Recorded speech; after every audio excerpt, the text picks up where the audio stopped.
Inverter ബാറ്ററിക്ക് അത് വെള്ളം ഒഴിച്ച് മടുത്തു.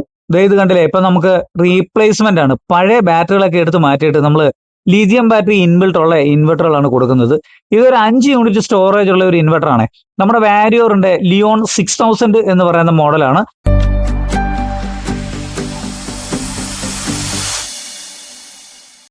ഈ സൈറ്റ് വരുന്നത് നമ്മുടെ ചങ്ങനാശ്ശേരിക്ക് അടുത്താണേ. അപ്പോൾ നമ്മുടെ കസ്റ്റമർ നമ്മളെ വിളിച്ച് പറഞ്ഞത് നമ്മുടെ വീട്ടിൽ ഒരു 3 ടൂ വീലർ ബാറ്ററിയാണ് ഇരിക്കുന്നത്. 36 വോൾട്ടിന്റെ ഒരു 3 കെ വി ഇൻവെർട്ടറുമാണ് ഇരിക്കുന്നത്. അപ്പോൾ അതൊന്ന് റീപ്ലേസ് ചെയ്തിട്ട്, കാരണം ഇതിനകത്ത് വെള്ളം ഒഴിക്കാനുള്ള ബുദ്ധിമുട്ടുകൾ, പിന്നെ ഇതിനിടയ്ക്കൊക്കെ ഈ ഡസ്റ്റും കാര്യങ്ങളൊക്കെ ഇട്ടിട്ട് ക്ലീൻ ചെയ്യാനുള്ള ബുദ്ധിമുട്ടുകൾ, പിന്നെ അപ്പോൾ ഇലക്ട്രിക്കൽ കണക്ഷൻസും മറ്റു കാര്യങ്ങൾ. അപ്പം ഓൾമോസ്റ്റ് എല്ലാവർക്കും ഒരു പേടിയുണ്ട്. അപ്പോൾ ഇതിനകത്തൊക്കെ എങ്ങനെയാണ് തൊടുന്നത് എന്നുള്ളത്.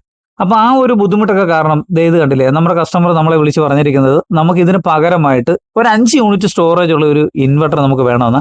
അത് വയ്ക്കുന്നത് പറഞ്ഞാൽ വളരെ സ്പേസ് കുറഞ്ഞ രീതിയിൽ. അതായത് ഈ 3 ബാറ്ററികൾ നമ്മൾ ഈ ഇൻവെർട്ടർ എടുത്ത് മാറ്റുകയാണ്. ഈ ഇൻവെർട്ടർ എടുത്ത് മാറ്റിയിട്ട് നമ്മൾ നമ്മുടെ വാരിയോറിന്റെ ലിയോൺ ആണ് ഇവിടെ വെച്ച് കൊടുക്കുന്നത്.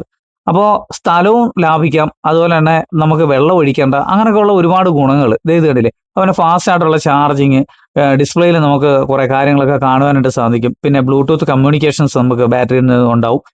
അങ്ങനെയാണ് നമ്മൾ ഇതേ നമ്മുടെ സൈറ്റിൽ നമുക്ക് ദാണ്ട ഈ ഒരു വാരിയോറിന്റെ 6000 എന്ന് പറയുന്ന മോഡൽ. ഇത് 5000 വാട്ട്സ് ആണ് നമുക്ക് ലോഡിംഗ് കപ്പാസിറ്റി. 5 യൂണിറ്റ് സ്റ്റോറേജ് ഉണ്ട്. 6000 എന്നാണ് BA വരുന്നത്.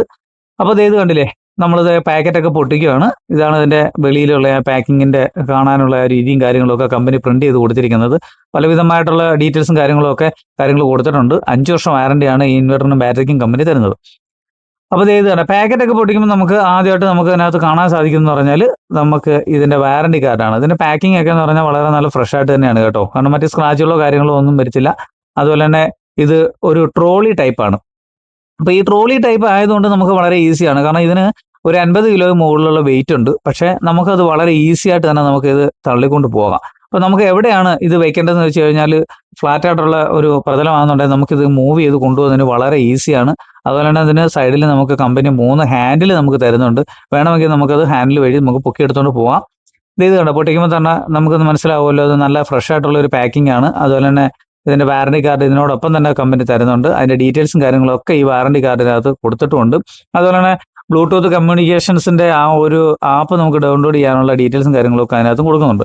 ഇതാണ് നമ്മുടെ വാരിയറിന്റെ 6000. ഇതിനു മുമ്പ് ഞാൻ ഈ ഒരു 6000 നമ്മൾ വീഡിയോ ചെയ്തിട്ടുള്ളതാണ്. അപ്പം നല്ല പെർഫോമൻസ് ആണ് ഈ ഒരു ഇൻവെർട്ടറിന് നമുക്ക് കിട്ടിക്കൊണ്ടിരിക്കുന്നത്. ഇതാണ് നമ്മുടെ സൈഡിലൊക്കെ കാണുന്ന സ്വിച്ചും കാര്യങ്ങളൊക്കെ. ഇതിനെക്കുറിച്ച് ഞാൻ കൂടുതലായിട്ട് പറയാം. എല്ലാ മോഡലിലും കാണുന്നവർക്ക് തന്നെ ഇതിനകത്ത് ആ ഒരു ഫീച്ചേഴ്സും കാര്യങ്ങളും ഒക്കെ ഇതിനകത്ത് കമ്പനി കൊടുത്തിട്ടുണ്ട്. പിന്നെ അഡീഷണൽ ആയിട്ട് നമുക്ക് വരുന്നതെന്ന് പറഞ്ഞാൽ 16 ആംസിന്റെ ഒരു സോക്കറ്റ് നമുക്ക് വരുന്നുണ്ട്. കണക്ടറീസും വരുന്നുണ്ട്. അപ്പം ഈ ഇത്ര ഹെവി ആയിട്ടുള്ള ഒരു ലോഡ് ഉപയോഗിക്കേണ്ടതുകൊണ്ട് ആ ഒരു 3 പിൻ സോക്കറ്റ്, ഒരു 16 ആംസിന്റെ സോക്കറ്റിൽ നമുക്ക് മതിയാവില്ല എന്നതുകൊണ്ടാണ് നമുക്ക് അഡീഷണൽ ആയിട്ട് ഹെവി ആയിട്ടുള്ള ഒരു കേബിൾ ഉപയോഗിക്കാൻ നമുക്ക് കണക്ടർ കമ്പനി കൊടുത്തിട്ടുണ്ട്. 2 എക്സോസ്റ്റ് ഫാൻ ആണ് വരുന്നത്. ഒന്ന് നമുക്ക് അകത്തേക്ക് എയർ വലിച്ചെടുക്കാനും ഒന്ന് പുറത്തേക്കും. അപ്പോൾ 2 ഫാനുണ്ട്. ആവശ്യമുള്ള സമയത്ത് മാത്രമേ ഇത് ഓൺ ആവുള്ളൂ. അപ്പോൾ ഇതൊക്കെയാണ് നമ്മുടെ ഈ ഒരു ആവറേജ് ഈ ഒരു ഇൻവെർട്ടറിനെ കുറിച്ച് നമുക്ക് പറയാനാണ്. പ്ലാസ്റ്റിക് കവറൊക്കെ ഓപ്പൺ ചെയ്യുമ്പോൾ നിങ്ങൾക്ക് കാണാമല്ലോ, ഇത് കണ്ടോ, ഇതിന്റെ ഡിസ്പ്ലേ സൈലന്റ് ആയിട്ടുള്ള ഒരു ഡിസ്പ്ലേ ആണ്. അതുപോലെ തന്നെ ഇതിന്റെ ഫ്രണ്ടിൽ തന്നെ നമുക്ക് ഓൺ ചെയ്യാനും ഓഫ് ചെയ്യാനുള്ള ആ ഒരു സ്വിച്ച് മാത്രമേ ഇതിന്റെ ഫ്രണ്ടിലുള്ളൂ. പിന്നെ ചാർജിങ്ങിന്റെ ഇൻഡിക്കേറ്റർ, അങ്ങനെയുള്ള കാര്യങ്ങളൊക്കെ ഇതിനകത്ത് നമുക്ക് കാണും. എല്ലാ മോഡലിലും ഉള്ളത് കണക്ക് തന്നെ ആ ഒരു കാര്യങ്ങൾ ഇതിനകത്തും തന്നെ കൊടുത്തിട്ടുണ്ട്. അപ്പോൾ നമുക്ക് ഇത് ഓൺ ആക്കുന്ന സമയത്ത് ഇതിനെക്കുറിച്ച് കൂടുതലായിട്ട് നമുക്ക് കാണിക്കാം. ഇപ്പൊ സൈഡിലേക്ക് വരുവാന്നുണ്ടെങ്കിൽ നമുക്ക് അതിന്റെ QR കാര്യങ്ങളും ഒക്കെ കൊടുത്തിട്ടുണ്ട് കേട്ടോ. ആപ്പ് ഡൗൺലോഡ് ചെയ്യാനും അതിന്റെ സീരിയൽ നമ്പറൊക്കെ കൊടുത്തിട്ടുണ്ട്. MCB നമ്മുടെ KSEBയുടെ പ്രൊട്ടക്ഷൻ വേണ്ടി ഒരു ഇത് കൊടുത്തിട്ടുണ്ട്, MCB. പിന്നെ കപ്പാസിറ്റിയും കാര്യങ്ങളൊക്കെ. ബാറ്ററിയുടെ ടെർമിനൽ 2 ഇവിടെ കൊടുത്തിട്ടുണ്ട്. ആവശ്യമുള്ളവർക്ക് MPPT ഇട്ട് കണക്ട് ചെയ്യാം. 16 ആംസിന്റെ സോക്കറ്റ് നമുക്ക് ഔട്ട്പുട്ട് എടുക്കാനായിട്ട് കൊടുത്തിട്ടുണ്ട്. അതുപോലെ തന്നെ നമുക്ക് UPS മോഡ് ഓൺ ചെയ്യാനും, അതുപോലെ തന്നെ KSEB ചാർജിങ് ഓഫ് ചെയ്ത് വെക്കണമെങ്കിൽ അതിന്റെ ഓപ്ഷൻസ് ഇവിടെ കൊടുത്തിട്ടുണ്ട്. BMS ഓൺ ചെയ്യാനും ഓഫ് ചെയ്യാനും. പിന്നെ നമുക്ക് കണക്ടർ, ഇതൊരു പാക്കറ്റാണ്. 2 സ്ക്രൂ ഒരുക്കി കഴിഞ്ഞാൽ നമുക്ക് അവിടെ ഹെവി ആയിട്ടുള്ള ഒരു കണക്ടർ നമുക്ക് അവിടെ ഉണ്ട്. അവിടെ കേബിൾ കണക്ട് ചെയ്ത് ഔട്ട്പുട്ടും ഇൻപുട്ടും കൊടുക്കാം. പിന്നെ മറു സൈഡിലേക്ക് വരുമ്പോൾ നമുക്ക് എക്സോസ് ഫാനാണ് 2, ഒന്ന് ഉള്ളിലേക്ക് വലിക്കുവാനും ഒന്ന് പുറത്തേക്ക് തള്ളിവിടുവാനായിട്ടുള്ള. ആവശ്യമുള്ള ചൂടാവുന്ന സമയത്ത് മാത്രമേ ഇത് ഓപ്പൺ ആവുകയുള്ളൂ. ഇതുണ്ട് ഹാൻഡിൽ, ടോപ്പ് സൈഡിൽ ഒരു ഹാൻഡിലുണ്ട്. അതുപോലെ റൈറ്റ് സൈഡിലും ലെഫ്റ്റ് സൈഡിലും നമുക്ക് ഓരോ ഹാൻഡിൽ അവൈലബിൾ ആണ്. കാരണം ഒരു 2 പേർക്കോ അല്ലെങ്കിൽ 3 പേർക്കോ നമുക്കിത് പൊക്കിയെടുത്തുകൊണ്ട് പോകണമെങ്കിൽ ആ ഒരു രീതിയിലേക്ക് നമുക്ക് കൊണ്ടുപോകാം. ഇതാണ് നമ്മുടെ വാരിയറിന്റെ ഓവറായിട്ടുള്ള വെളിയിൽ കാണുന്ന ആ ഒരു ഡീറ്റെയിൽസും കാര്യങ്ങളൊക്കെ. നമുക്കൊരു BMS ഒക്കെ ഓൺ ആക്കി നോക്കുകയാണെന്നുണ്ടെങ്കിൽ നമുക്കതിന്റെ ഡിസ്പ്ലേ ഓപ്പൺ ആയിട്ട് വരും. അപ്പോൾ ഫ്രഷ് ഒരു പാക്കറ്റ് ആയതുകൊണ്ട്, അതായത് ഫ്രഷ് യൂണിറ്റ് ആയതുകൊണ്ട് അതിനകത്ത് നമുക്ക് സ്റ്റാർട്ടിങ് ടൈമും കാര്യങ്ങളും ഒക്കെ ഇതിനകത്ത് തന്നെ ഈ ഡിസ്പ്ലേയിൽ കാണിക്കും. ജസ്റ്റ് ഇത് ഓപ്പൺ ആയിട്ട് വരുന്നതേ ഉള്ളൂ. ഇത് കണ്ടോ, നമുക്ക് ആ ഒരു ഡീറ്റെയിൽസും കാര്യങ്ങളൊക്കെ നിങ്ങൾക്ക് കാണാം. ബാറ്ററിയുടെ വോൾട്ടേജ് കാര്യങ്ങൾ, ഇത് എത്ര മണിക്കൂർ റൺ ആയിട്ടുണ്ട്, അതിന്റെ ഫംഗ്ഷൻ ഒക്കെ വർക്ക് ചെയ്യുന്നുണ്ടോ, ഇൻവെർട്ടർ റൺ ടൈം 00 കൊടുത്തിരിക്കുന്നത് പറഞ്ഞാൽ നമ്മൾ ഫസ്റ്റ് ഈ ഒരു കസ്റ്റമറിന്റെ വീട്ടിൽ വെച്ചാണ് ഇത് ഓൺ ആക്കുന്നത്. അതുകൊണ്ടാണ് അങ്ങനെ കാണിച്ചിരിക്കുന്നത്. നമ്മൾ വർക്ക് ചെയ്യുന്നതനുസരിച്ച് അതിന്റെ ടൈമിങ് മാറിക്കൊണ്ടിരിക്കും. ബാറ്ററിയുടെ വോൾട്ടേജ് ഇവിടെ കാണിക്കുന്നുണ്ട്. അതുപോലെ തന്നെ എത്ര മണിക്കൂർ യൂസ് ചെയ്തെന്ന് കാണിക്കും. അതുപോലെ UPS മോഡുകൾ, മെയിൻസ്, അതിന്റെ ബാറ്ററി ചാർജിങ് ആണെന്നുണ്ട്, അതിന്റെ ആംബിയറും കാര്യങ്ങൾ, ഇൻഡിക്കേറ്റേഴ്സ് ഉണ്ടാവും. നമുക്ക് മെയിൻസിന്റെ ഇൻഡിക്കേറ്റർ ലെഫ്റ്റ് സൈഡിൽ മുകളിലുണ്ടാവും, താഴെ നമുക്ക് ചാർജിങ്ങിന്റെ ഇൻഡിക്കേറ്റർ. അപ്പോൾ അങ്ങനെയുള്ള ബാറ്ററി ലോയെ ഇതെല്ലാ കാര്യങ്ങളും ബാക്കപ്പ് വരികയാണെന്നുണ്ടെങ്കിൽ ഒരു ലൈറ്റ് മാത്രമാണ് കാണിക്കുന്നത്. അപ്പോൾ അങ്ങനെയുള്ള ഡീറ്റെയിൽസിലൊക്കെ ഇതിനകത്ത് കാണിക്കുന്നുണ്ട്. അപ്പോൾ നമുക്ക് KSEB നിന്ന് നമ്മൾ സോളാർ ഉപയോഗിക്കുകയാണെന്നുണ്ടെങ്കിൽ, ചാർജ് ചെയ്യേണ്ടതെന്നുണ്ടെങ്കിൽ ആ സെക്കൻഡ് സ്വിച്ച് നമുക്ക് ഓഫ് ചെയ്ത് വെക്കാം. അപ്പോൾ UPS മോഡ് വേണമെന്നുണ്ടെങ്കിൽ നമുക്ക് ഓൺ ചെയ്ത് വെക്കാം. കമ്പ്യൂട്ടർ, അതുപോലെ തന്നെ ഈ നമ്മുടെ വൈഫൈയുടെ മോഡങ്ങളൊക്കെ ഉപയോഗിക്കുമ്പം ബ്രേക്ക് ചെയ്യാതിരിക്കാനായിട്ട്, പവർ സപ്ലൈയിൽ പോകുന്ന സമയത്ത് ബ്രേക്ക് ആവാതിരിക്കാൻ വേണ്ടി നമുക്ക് ആ UPS മോഡ്, എക്കോ മോഡൊക്കെ ഓൺ ചെയ്തിടാം. അപ്പോൾ ഇതാണ് നമ്മുടെ ആ ഒരു വാരിയറിന്റെ ഡിസ്പ്ലേയിൽ നമുക്ക് കാണുന്ന കാര്യങ്ങളൊക്കെ.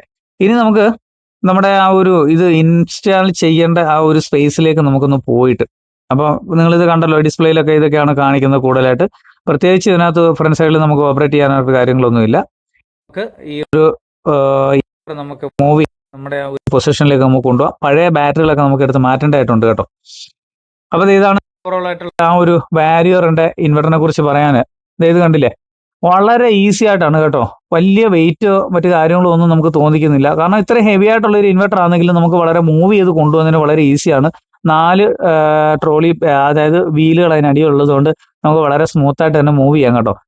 ഒരു 50 കിലോയും മുകളിൽ വെയിറ്റ് ഉണ്ട് ഈ സാധനത്തിന്. നമുക്ക് വളരെ ഈസി ആയിട്ട് കൊണ്ടുപോകുന്ന കേട്ടോ. അപ്പോൾ ഇങ്ങനെയൊക്കെ നമ്മുടെ വീടുകളിലൊക്കെ ഇൻവെർട്ടറൊക്കെ വെക്കുമ്പം നമുക്ക് ഇതുപോലെ തന്നെ മാറ്റി സ്ഥാപിക്കുവാനും, അല്ലെങ്കിൽ അങ്ങോട്ടും ഇങ്ങോട്ടും മൂവ് ചെയ്യുന്നതിനും, ചാർജ് ചെയ്ത് നമുക്ക് അപ്പുറത്ത് കൊണ്ടുപോയി ഉപയോഗിക്കുന്നതിനും ഒക്കെ വളരെ ഈസിയാണ്. അപ്പോൾ ഇവരുടെ ആ ഒരു ഇൻവെർട്ടറിന്റെ പൊസിഷനിലേക്ക് നമുക്ക് ഇവിടെ കൊണ്ടുവന്നു. അപ്പോൾ ഇത് സൈഡിലോട്ട് മാറ്റി വെച്ചിട്ട് നമ്മുടെ പഴയ ഇൻവെർട്ടറും ബാറ്ററിയൊക്കെ നമുക്ക് ഡിസ്കണക്ട് ചെയ്ത് വെളിയിലാക്കേണ്ടതുണ്ട്. കാരണം 3 ബാറ്ററി ഉണ്ട്. ഇതൊക്കെ എടുത്ത് മാറ്റുമ്പോൾ തന്നെ നല്ല ഹെവി ആയിട്ടുള്ള ഒരു ഡ്യൂട്ടിയാണ്. അപ്പോൾ അങ്ങനെ അതൊക്കെ എടുത്ത് മാറ്റി തറയെല്ലാം ക്ലീൻ ചെയ്തു. നമ്മുടെ ആ ഒരു കേബിളും കാര്യങ്ങളും ഒക്കെ അവിടെ കണക്ട് കൊടുത്തിട്ടുണ്ട്. അതിനകത്ത് തന്നെ ഹെവി ആയിട്ട് ബാക്കിലാണ് അതിന്റെ സോക്കറ്റ് വരുന്നത്. അപ്പോൾ നമ്മുടെ ഇൻവെർട്ടർ ഓൺ ആക്കി വെച്ചിട്ടുണ്ട്. അപ്പോൾ നമ്മൾ KSEB ലൈന് ഇതിനകത്ത് ഓൺ ആക്കിയിട്ടില്ല. അതുകൊണ്ടാണ് നമുക്ക് ബാക്കപ്പ് എന്ന് പറയുന്ന ആ ഒരു ലൈറ്റ് മാത്രം കത്തിയിരിക്കുന്നത്. അപ്പോൾ സൈഡിൽ MCB പ്രൊട്ടക്ഷൻ ആയിട്ട് കൊടുത്തിരിക്കുന്ന MCB നമ്മൾ ഓൺ ആക്കുമ്പോൾ മെയിൻസ് വന്നതുണ്ടോ.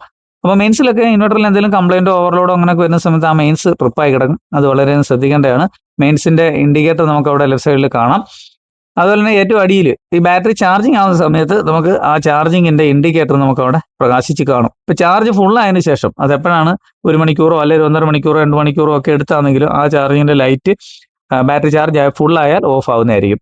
ആ സമയത്ത് നമ്മുടെ ബാക്കപ്പിന്റെ ലൈറ്റ് ബ്ലിങ്ക് ചെയ്തുകൊണ്ടേയിരിക്കും പവർ സപ്ലൈ ഉള്ള സമയത്ത്.